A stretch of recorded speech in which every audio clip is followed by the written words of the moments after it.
이번 대통령 선거에서 전통적으로 보수 지지 일변도했던 대구 경북의 표심에도 큰 변화가 나타났습니다. 출구조사 결과 대구 경북에서도 세대 간 표심에서 확연한 대조를 보였고 지역주의는 완화됐습니다. 앞으로 5년간 우리나라를 이끌어갈 문재인 대통령에게 대구 경북 지역민들은 무엇을 바라는지 들어봤습니다. 현재 고등학교 2학년 학생들이 치르게 될 2019학년도 대입전형에서 76%를 수시 모집에서 뽑게 돼 수시 비중이 역대 최대로 높아졌습니다. 여러분 안녕하십니까? 5월 11일 목요일 아침 대구 MBC 뉴스투데이입니다.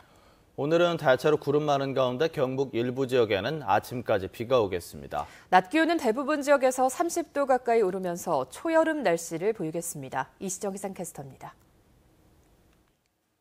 네, 어제 대구의 일평균 미세먼지 농도는 37 마이크로그램으로 보통 단계를 보이면서 종일 대기질이 무난했습니다. 오늘도 대기 확산이 원활해서 미세먼지에 대한 걱정은 크게 안 하셔도 되겠는데요. 다만 오늘 아침까지는 경북 남부 내륙 지역을 중심으로 5mm 미만의 비가 내리겠습니다. 비의 양은 적지만 비가 내리는 동안 천둥과 번개, 강한 바람이 동반되겠습니다. 비가 오지 않는 지역은 대체로 구름만 많겠고 낮 동안에는 구름 사이로 햇살이 비추면서 기온이 크게 오르겠습니다. 안동의 낮 기온 26도, 대구 28도로 어제보다 7도가량 오르겠고요. 경산 지역은 29도까지 치솟으면서 초여름처럼 더운 데다가 자외선 지수도 높은 단계까지 오르겠습니다. 날씨 정보였습니다. 대구 경북 지역은 역대 대통령 선거에서 보수 후보를 압도적으로 지지하면서 보수의 텃밭, 보수의 심장으로 불려왔는데요. 하지만 이번 대통령 선거에서는 보수 지지 일변도했던 표심에 큰 변화가 나타난 것으로 분석됐습니다. 이상원 기자가 보도합니다. 이번 대통령 선거에서 대구에서는 자유한국당 홍준표 후보가 45.4%, 더불어민주당 소속으로 당선된 문재인 대통령이 21.8%를 득표했습니다. 경북에서도 비슷하게 홍준표 후보 48.6%, 문재인 대통령 21.7%를 기록했습니다. 민주당 대선 후보가 대구와 경북에서 20% 이상을 득표한 것은 문재인 대통령이 사상 처음입니다. 동시에 보수정당 후보가 대구 경북에서 과반의 지지를 얻지 못한 것도 홍준표 후보가 처음입니다. 선거 막바지로 가면서 보수 표심이 전략적 선택을 한 경향이 나타나기도 했지만 몰아주기로 했던 지난 18대 대선과는 확연히 달라졌습니다. 박근혜 전 대통령 공조 세력에 대한 심판론에 상당수 보수 표심도 동조했고 홍준표 후보 인물 자체에 대한 반감도 컸기 때문에 안철수 후보도 지역에서 15% 가까운 득표율을 기록했습니다. 특정인에게 몰표를 가지 않았다라는 취지에서는 나름대로 어떤 큰 틀에서 봤을 때 민주주의 발전에 나름대로 TK 지역 군들도 상당 부분 기여했다라고 볼 수도 있을 테고. 새로운 보수를 내걸었던 유승민 후보도 대구에서 12.6%, 경북에서 8.7%를 득표하며 선전해 새로운 변화를 추구하는 보수 세력이 지역에 상당수 확산되고 있음을 보여줬습니다. MBC 뉴스 이상훈입니다. 이번 대선에서 대구 경북 지역 표심에서도 눈여겨봐야 할 또 한 가지 변화는 젊은 세대와 어르신 세대와의 세대 갈등이 표심으로 나타났다는 점입니다.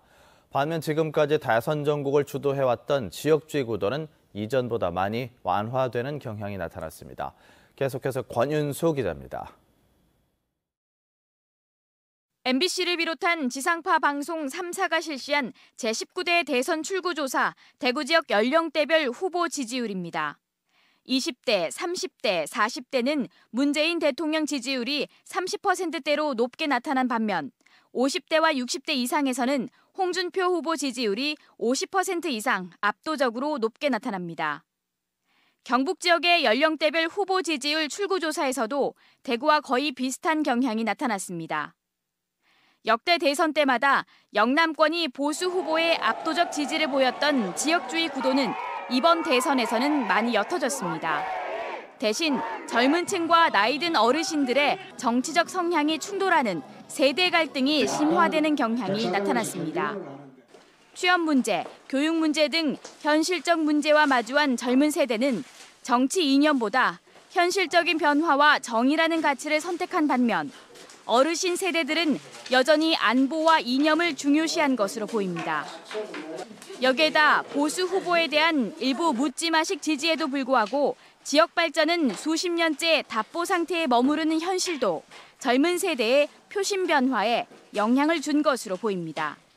앞으로 보면은 이제 대구 경북을 이끌어갈 그런 젊은 지역들 가운데는 뭔가 다양한 생각을 하면서 잘된 건 잘 됐고 잘못된 건 잘못됐다고 시시비비를 가리는 그런 것은 앞으로 대구 경북이 뭔가 변화에 능동적으로 대처하려는 그런 어떤 긍정적 시그널이라고 할까요? 체제 선택, 이념 대결이라는 낡은 시대적 가치가 퇴조하고 현실적 변화를 이끌어낼 정책과 공약이 선택의 중심이 되는 선거 문화가 대구 경북에도 조금씩 자리 잡아가고 있음을 보여준 대선이었습니다. MBC 뉴스 권윤수입니다. 한국YMCA 연맹은 전국 5만여 명의 청소년이 대선 일정과 똑같이 모의 투표한 결과 39.14%가 문재인 후보를 지지했고 2위는 36%의 심상정 후보, 3위는 10%의 유승민 후보가 차지했다고 밝혔습니다. 한국YMCA 연맹은 이 결과가 이번 대선에 주권 행사를 하지 못한 대한민국 청소년의 표심이라며 만 18세 청소년 참정권 확대 공약을 실천해달라고 문재인 대통령에게 요구했습니다. 그렇다면 앞으로 5년 동안 대한민국을 이끌어 나갈 새 대통령에게 지역민들이 바라는 점은 무엇일까요? 촛불 대선을 이끈 민심의 당부는 다양했습니다. 도성진 기자가 지역민들의 바람을 들어봤습니다. 그러니까 나랑 반대되는 사람도 같이 이렇게 화합했으면 좋겠다는 생각을 해요. 어떻게 보면 약간 좌우로 갈린 느낌이 있는데 그런 걸 좀 잘 화합해가지고 잘 이끌어 나가 주셨으면 좋겠습니다. 촛불의 외침을 기억하는 시민들. 무너진 정의가 복원되고 갈라진 민심이 하나 되는 통합을 기원했습니다. 굳건한 안보와 안정적 국정 운영, 심각한 청년 실업에 대한 기대도 드러냈습니다. 우리나라를 좀 더 안전하게, 굳건하게 만들어줬으면 좋겠어요. 그리고 젊은 사람들 희망을 갖는 나라가 됐으면 좋겠어요. 그 당파를 떠나서 안정적으로 좀 국정을 이끌어 주셨으면 고맙다는 그런 마음입니다. 광장의 촛불 민심은 대통령을 바꿨지만 300일 넘게 촛불이 꺼지지 않는 곳이 있습니다. 오늘로 22번째 수요 집회를 이어가고 있는 성주 주민들을 만나보겠습니다. 대통령 바라는 거야. 제발 이 사드는 물리쳐주면 딴 건 아무 소원이 없어요. 우리는 사드 가는 게 제일 온이지요. 딴 건 없어. 지난 정부에서 민주적 절차를 무시한 채 강행된 사드 배치는 철회돼야 한다며 새 정부의 외교적 역량에 기대를 거는 모습입니다. 세계 평화를 위해서 그리고 이 나라의 평화를 위해서 사드 문제를 빨리 해결했으면 좋겠습니다. 날이 갈수록 심각해지는 양극화. 당장 먹고 사는 문제를 해결해주는 대통령. 서민들 아픔에 진심으로 귀를 기울이는 민생 대통령을 바라는 마음도 줄을 이었습니다. 우리 서민들, 농사짓는 농민들, 또 공장 일하는 노동자들, 이 없는 사람들이 정말 마음 편하게 살 수 있도록 그렇게 해줬으면 좋겠습니다. 사회 곳곳에 쌓인 적폐에서 비롯된 부조리와 비상식의 일반화, 기회가 평등하고 과정이 공정해 결과가 정의로운 공정하고 투명한 사회를 꿈꾸는 목소리도 높았습니다. 사회적 지위나 권력, 부에 의해서 결정되는 사회가 아니라 누구든지 열심히 노력하면 성공할 수 있는 그런 사회를 만들어주시길 바랍니다. 잘못된 걸 잘못됐다고 얘기를 했을 때 손해를 보지 않는 그런 상식이 통하는 그런 나라를 꼭 만들어주셨으면 좋겠습니다. 화이팅! MBC 뉴스 도성진입니다. 네, 시민들의 바람만큼이나 문재인 대통령 당선으로 대구시가 추진해온 각종 현안도 영향을 받을 것으로 보이는데요. 무엇보다 사실상 관련 절차가 중단되고 있는 대구공항 통합 이전이 어떻게 될지 관심이 쏠리고 있습니다. 윤영균 기자가 보도합니다. 문재인 대통령은 후보 시절 대구를 찾아 K2와 대구공항의 성공적 이전을 위한 지원을 약속했습니다. 대구와 경북을 아우르는 지역 거점 공항으로 육성하는 한편 공항 접근성을 강화하기 위한 연계 교통망도 확보하겠다고 공약했습니다. 하지만 지역사회의 합의를 전제로 내건 만큼 하나의 목소리로 모으는 게 중요해졌습니다. 합의가 이루어지면 중앙정부는 적극적으로 지원하겠습니다. 뿐만 아니라 그 공항이 우리 지역의 거점공항으로 활성화될 수 있도록 그 교통망을 구축해서 접근성을 높여주는. 조기 대선으로 사실상 공항을 옮기는 작업이 중단돼 온 만큼 당장 급한 문제는 군공항 이전 부지 선정위원회 구성입니다. 위원장과 당연직 위원인 국방부 장관과 기재부 국토부 차관의 인사가 빨리 확정돼야 위원회 구성이 가능해지고 다음 절차가 진행될 수 있습니다. 안정적으로 사업을 진행하기 위해 사업 시행자를 공공기관으로 지정하고 이전 비용이 예상보다 많아지면 국가의 지원을 받을 수 있도록 하는 것도 장기 과제입니다.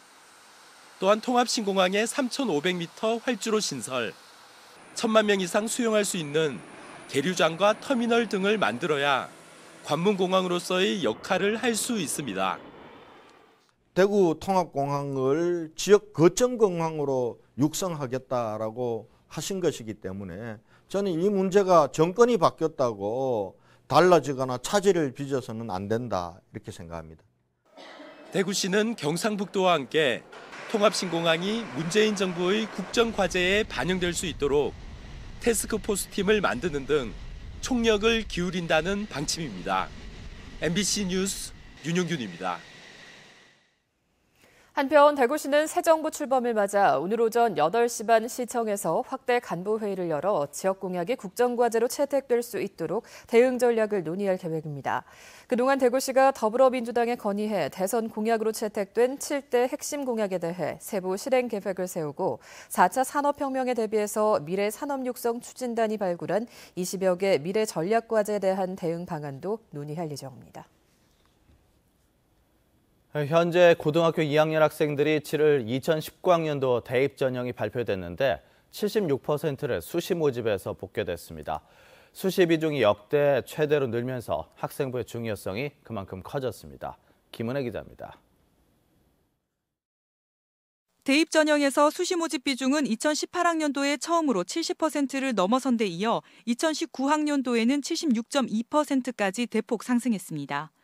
수시 학생부 교과가 41.4%, 학생부 종합은 24.3%로 학생부 중심 전형이 3분의 2를 차지합니다.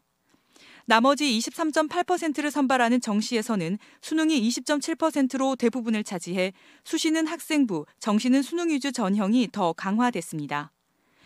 비교과 분야를 반영하는 학생부 종합 비중이 늘면서 대입 전형은 더욱 다양해져 학생들의 부담도 커질 전망입니다. 전형은 굉장히 다양한데 학생들은 거기에 대한 정보가 많이 없다 보니까 자기가 가고 싶은 학과가 있더라도 그 전형에 맞춰서 준비하기는 정보 때문에 좀 힘든 점이 많은 것 같습니다. 학생부도 수도권은 학생부 종합 비중이 크고 비수도권은 학생부 교과 위주로 선발해 뚜렷한 차이를 보이고 있습니다. 서울 쪽에 이제 상위권 대학 같은 경우에는 아무래도 교과 비중보다는 이제 여러 가지 활동을 많이 하는 종합 비중이 높다 보니까 그쪽으로 좀 더 집중을 하고 대비를 하고 있는 것 같습니다. 진학지도 교사들은 전형이 다양해진 만큼 맞춤형 전략이 더욱 중요해졌다고 강조합니다.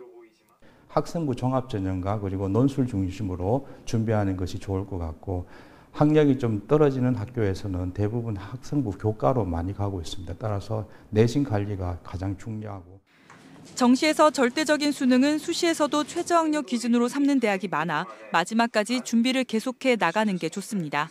MBC 뉴스 김은혜입니다. 작년 여름 집중호우로 동해안 도로는 절개지가 무너진 곳이 많은데 1년이 다 되도록 그대로 방치되고 있습니다. 게다가 또다시 장마철이 다가오고 있는데도 관계기관에서는 예산 타령만 하고 있습니다. 김기영 기자입니다.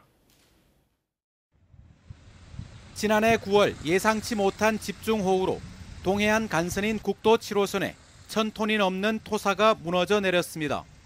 포항시 환호동 해안도로에도 대규모 낙석이 발생했습니다.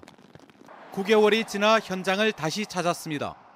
무너진 흙을 걷어내고 물이 스며들지 않도록 방수포를 씌워 놓았을 뿐 아직 그대로입니다. 산 전체가 내려앉은 또 다른 현장. 빗물이 스며들어 산사태가 나면 도로를 통째로 덮칠 가능성이 큽니다. 포항국토관리사무소는 올 들어서야 예산 40억 원을 확보했고 발주를 하려고 보니 이번에는 사유지가 있어서 매입이 늦어 착공하지 못하고 있습니다. 시설안전공단에서 조사도 해야 되고 그런 조사에 따른 복구 계획이 나오는데 그런 복구 계획에 따른 예산 확보라든지 그런 게 지금 작년 같은 경우에는 연말이라서 힘들었습니다. 인근 주민들은 비가 올 때마다 불안합니다. 임시로 저렇게 돼 있는데 빨리 차들도 지나다니고 하니까 비 오면 또 불안한 것도 조금 사실이고 빨리 정리를 좀 해줬으면 좋겠습니다. 한 해 예산이 1조 5천억 원이 넘는 포항시도 국비만 기다리고 있습니다. 돌덩이가 언제 떨어져 내릴지 모를 이곳은 포항 시민의 휴식처이자 대표 관광지이기도 합니다. 포항시 예산으로서는 사실은 많은 예산이 투자되기 때문에 어렵고 국비 확보를 저희들은 조기에 확보해서 2022년까지는 사업을 마무리할 겁니다. 예산 타령하는 사이 어느덧 장마철이 다가오고 있습니다. MBC 뉴스 김기영입니다. 도시철도 무임승차 국비 보전을 위한 회의가 대구에서 열립니다. 오늘 오전 11시 대구시청 별관에서는 대구와 서울, 광주 등 6개 지자체 담당 과장들이 도시철도 운영 지자체 협의회를 열고 이 무임승차 손실 국비 지원 근거를 마련하고 내년도 국비 예산을 중앙부처에 요구하기 위한 논의를 합니다. 6개 지자체에 따르면 지난해 말 기준 도시철도 무임승차 손실액은 약 5,500억 원으로 전체 손실액의 66% 정도이며 고령화로 손실폭은 더 커질 것으로 전망됩니다. 한국거래소 대구사무소에 따르면 지난달 대구 경북 상장법인 105개사의 시가총액은 47조 2,440억 원으로 한 달 전에 비해서 3.98%, 금액으로는 1조 9,590억 원이 감소했습니다. 이는 대북 지정학적 리스크가 부각되고 유럽의 정치적 불확실성 등의 영향 때문으로 분석됩니다. 지난달 대구 경북 투자자의 거래량은 약 7억 주로 한 달 전보다 17% 감소했고 거래 대금은 3조 7,300여억 원으로 7.9% 감소한 것으로 나타났습니다. 환경부가 전기차 공공충전기를 설치하는 카페나 주유소 등지에 지원금을 주기로 했습니다. 환경부는 전기차 충전 인프라 개선을 위해서 공공급속 충전기를 설치하는 카페나 주유소, 대규모 숙박시설 등을 선정해서 킬로와트당 최대 50원을 지원할 계획입니다. 충전기 설치를 원하는 개인이나 법인은 이달 말까지 환경부 전기차 충전소 홈페이지를 통해서 신청서를 작성하면 됩니다. 임신, 출산과 유아교육 전문 전시회인 제20회 대구 베이비 키즈페어가 오늘 엑스코에서 개막해 이달 14일까지 나흘 동안 이어집니다. 전시회는 임신 출산존과 유아교육존으로 나눠지며 임신 출산존에서는 영유아 부모들을 위한 임산부 용품, 출산용품과 영유아 식품과 안전용품 등이 전시되며 유아교육존에서는 교육용 완구나 문구, 유아교육 교구제 등이 전시됩니다. 전시회가 개최되는 동안 예비 엄마 아빠들을 위한 세미나, 보행기 경주대회, 미혼모 돕기 경매 이벤트 등 다양한 부대 행사도 마련됩니다.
어제 대구의 일평균 미세먼지 농도는 37 마이크로그램을 보이면서 종일 대기질이 무난했습니다. 오늘도 대기 확산이 원활해서 미세먼지 걱정은 크게 안 하셔도 되겠는데요. 다만 아침까지는 경북 남부 지역에 5mm 미만의 비가 내리겠습니다. 비의 양은 적지만 비가 내릴 때 천둥과 번개, 강한 바람이 동반될 것으로 예상됩니다. 현재 전국에 구름이 많은 가운데 전라도와 경남 일부 지역에는 비가 내리고 있습니다. 자세한 지역별 날씨입니다. 대구의 기온은 13도로 출발해 낮 기온 28도까지 올라 어제보다는 7도가량 높겠습니다. 김천의 현재 기온은 10도, 낮 기온은 28도 예상됩니다. 안동의 낮 기온은 26도, 경주 28도까지 오르겠고요. 청송 지역은 26도 예상됩니다. 포항의 낮 기온 27도, 경주 28도 예상되고요. 바다의 물결은 0.5에서 2.5m를 일겠습니다. 당분간 대체로 구름 많은 가운데 기온은 평년보다 조금씩 높겠습니다. 날씨 정보였습니다.